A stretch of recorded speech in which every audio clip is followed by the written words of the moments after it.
Okay, this video is going to be a little sporadic. I'm going to talk about different things. I'm going to be piecing it together, so you'll see me wearing a different shirt. The background will be different and that kind of stuff.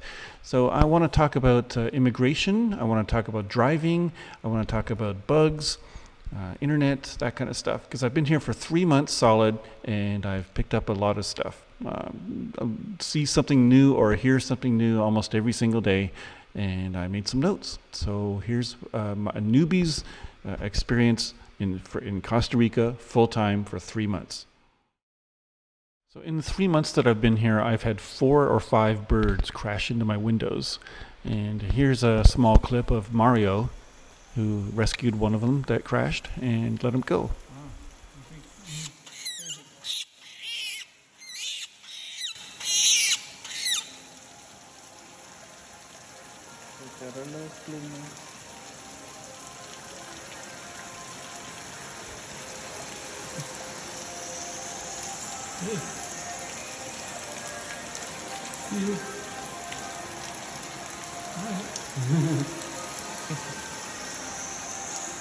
Okay.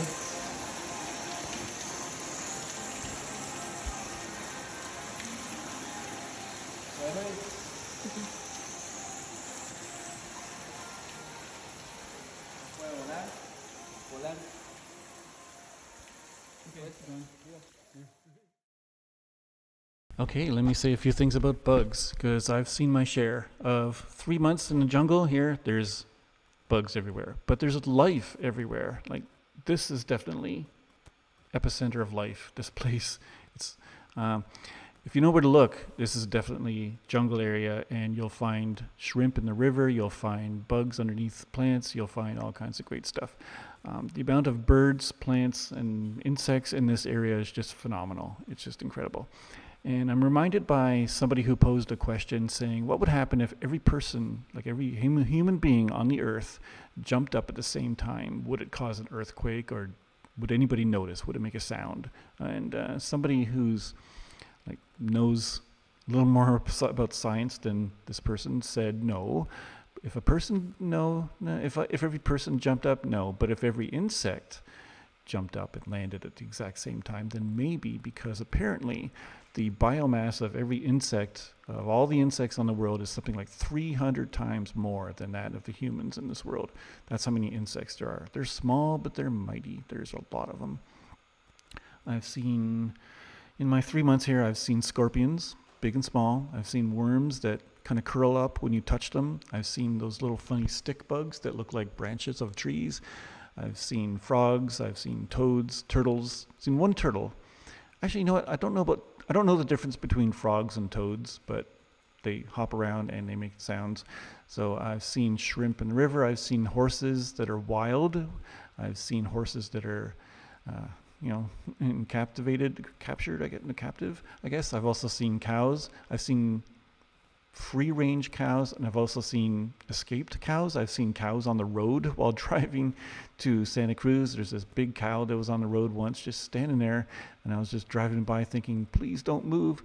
And I've seen house cats. I've seen butterflies. I've seen moths and snakes and many dogs, tons and tons of dogs. Sometimes they'll be sitting in the middle of the road, sleeping. They'll be curl up in the middle of the road and just waiting to be hit. It's just ridiculous. The amount of dogs in this area, crazy. There used to be a dog hanging around here, but it took off. And we stopped feeding it, and then it's gone. So anyway, there's lots and lots of birds too. Tons and tons of jungle birds. I haven't seen any pigeons or seagulls though.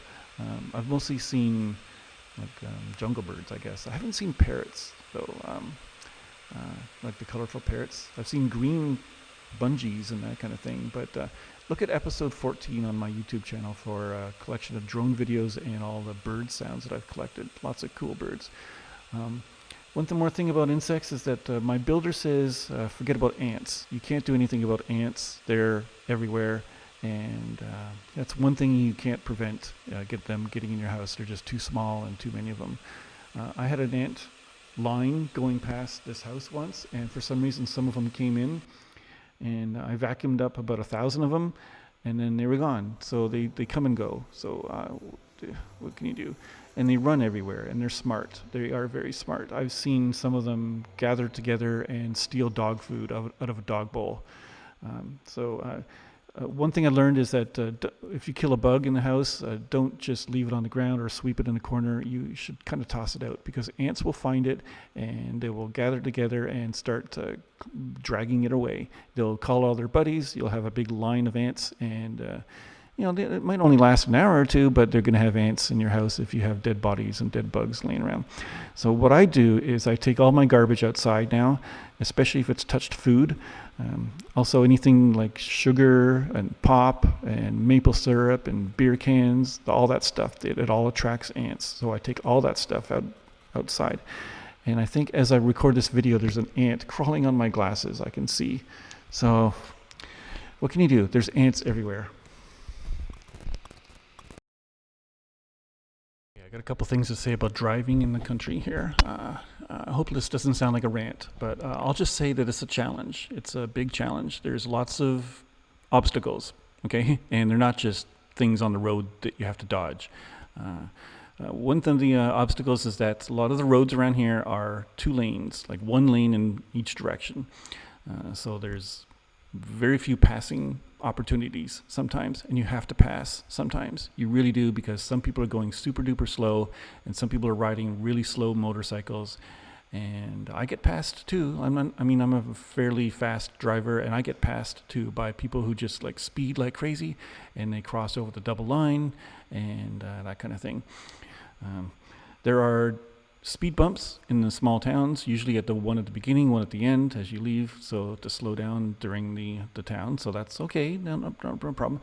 A lot of people slow down. Some people almost stop over them, so it's actually pretty annoying that and because they go so slow over these speed bumps, people will pass in town. They will pass them while going over a speed bump, crossing a double line, all that kind of stuff. So you're not going to see cops on the road all the time with radar detectors or handing out tickets and stuff like where I'm used to. But there's always that fear, there's always that fear of getting a ticket or something, but nobody seems to care about that stuff. And even if there is, you can almost pay off the ticket right on the spot, apparently. So, all right.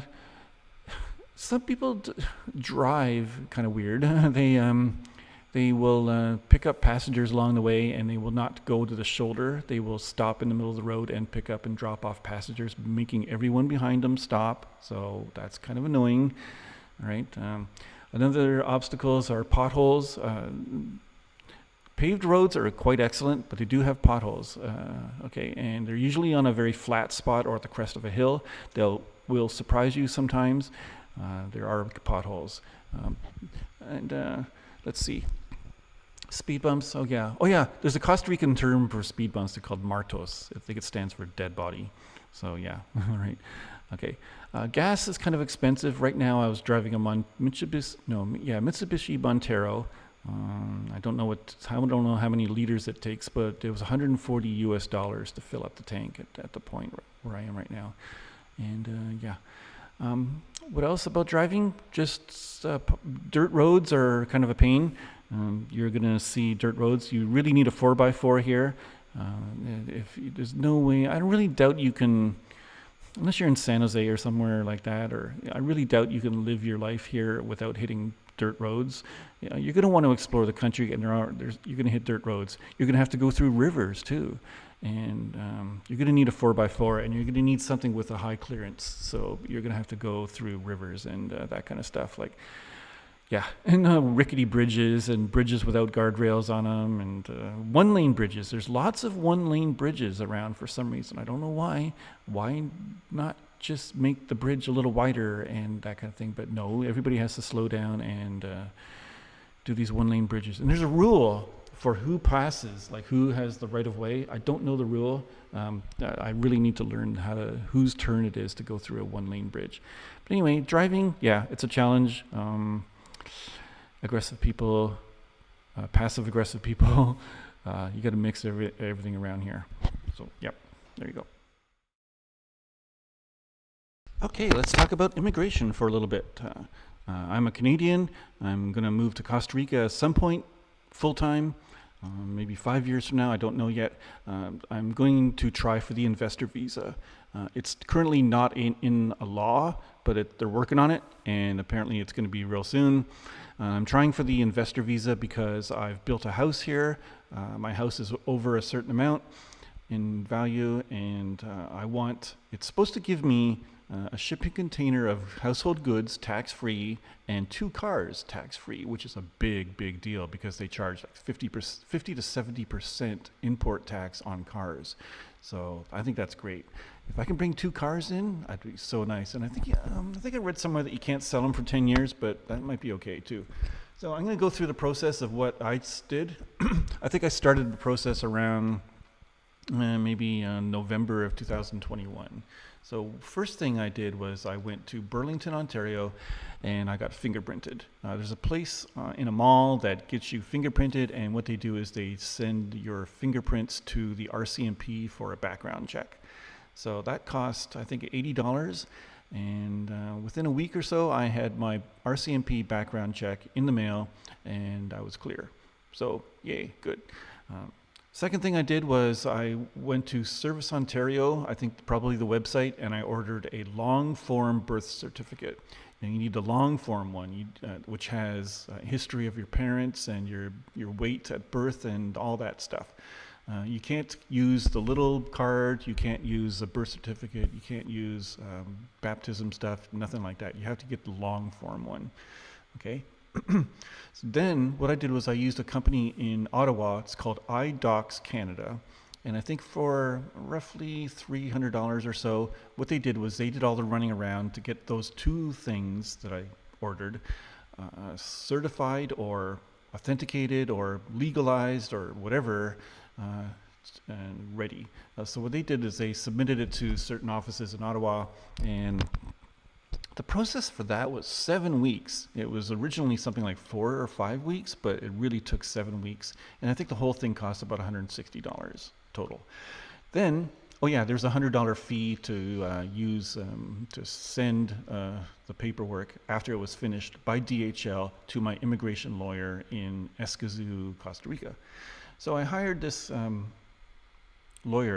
immigration lawyer in Escazú.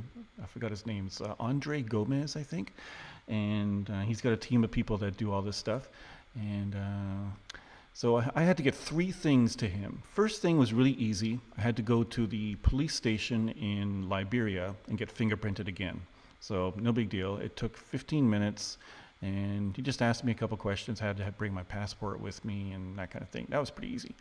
The second thing I had to give him was the certificate of completion of my house. And this is a document that had to say that my house was now complete and it was over 150,000 US to qualify for the investor visa. Now my house, just for safety, I put 160,000, just to be just to be cautious. That took a long time. That was a hassle because I had to go to the municipality in Santa Cruz, and with my builder. There's a bird outside, and I'm distracted by a bird. So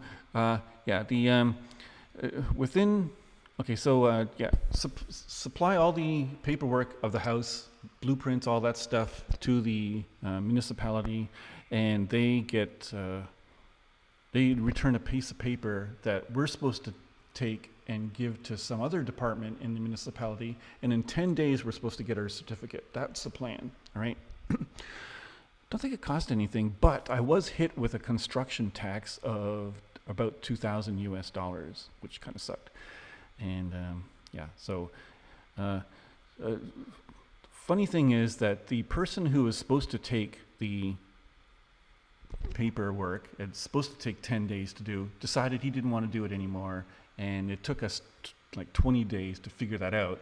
And we had to start over again. So luckily I went to the municipality again by myself, and I explained the situation as best I could. I found a clerk there that knows moderately good English, and he was understanding my problem. And I got done in 2 days what normally takes 3 weeks to do. And my builder was just flabbergasted. He was like amazed. He was like, "Oh my God, how did you do that?" You just bypass 3 weeks of red tape in 2 days. And but I did, and it didn't cost anything other than that $2,000 construction tax. There is one more thing though.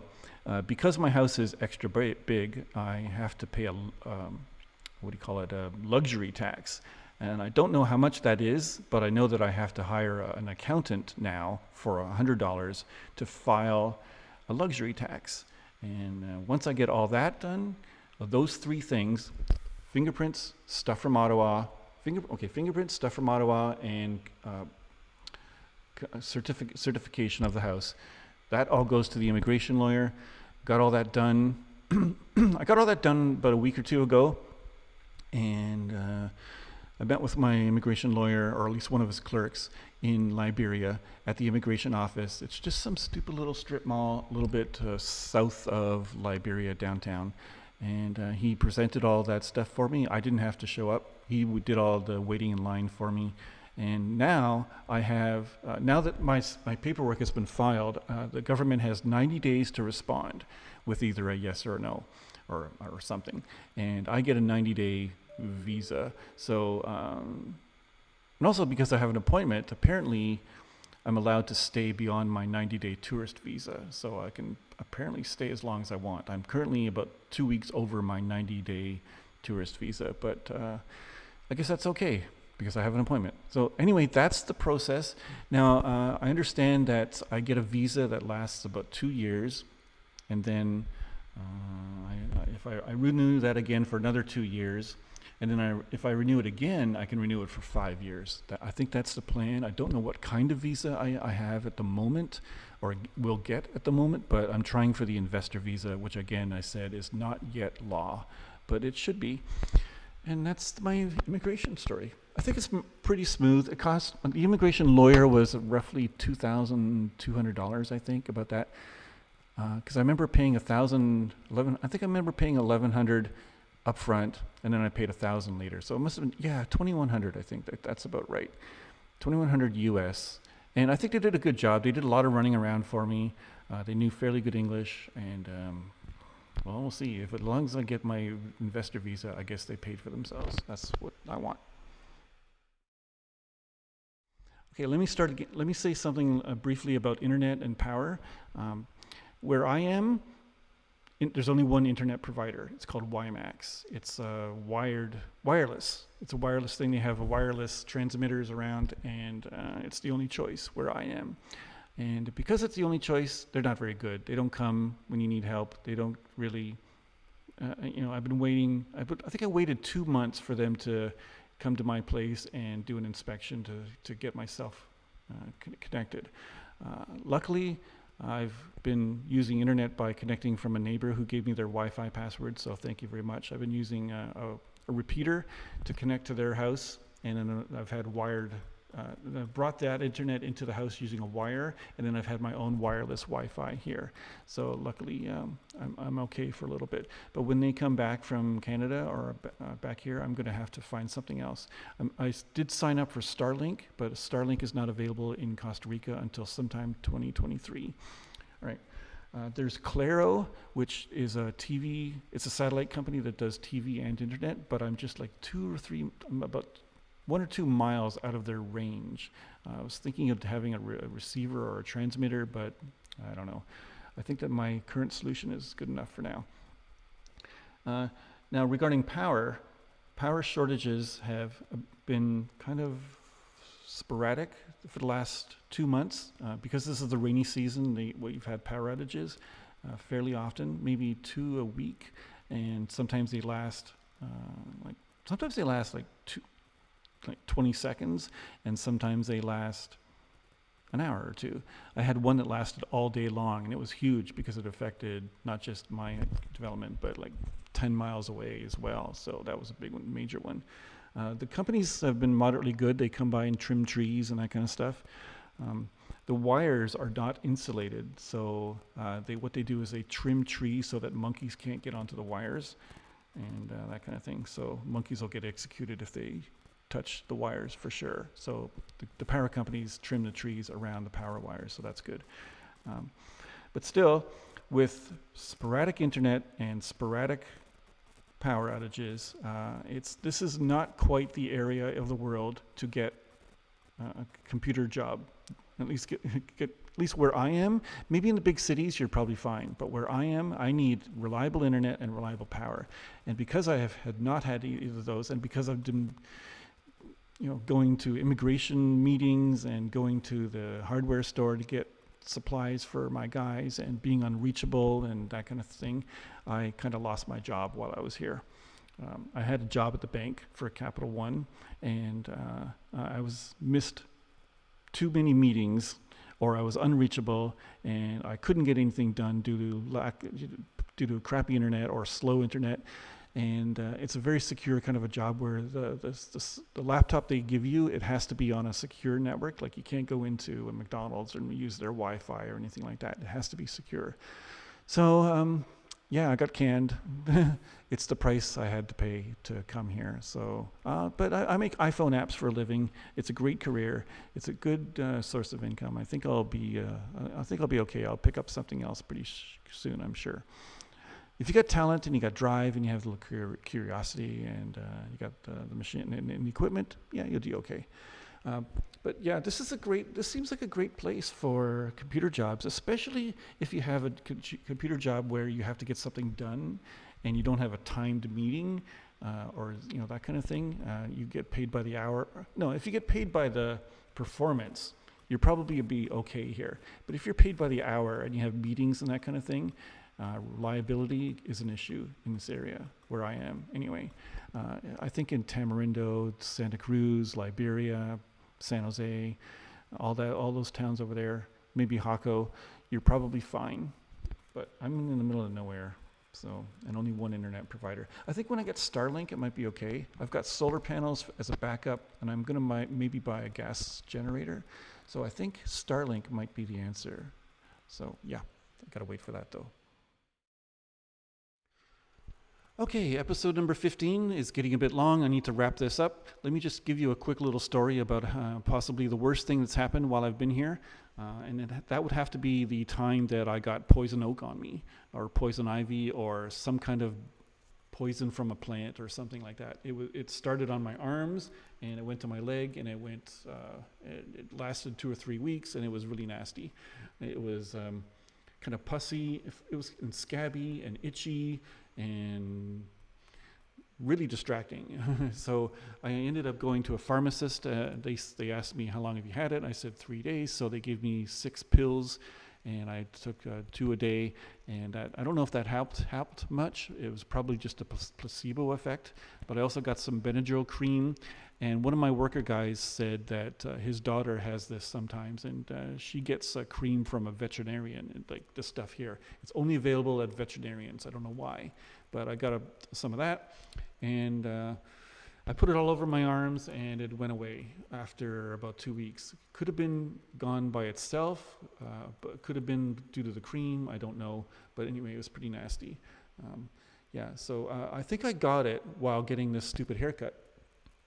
I went into a barberia, and I got a haircut, and I sat down on a chair on a Friday, and I was fine all that day.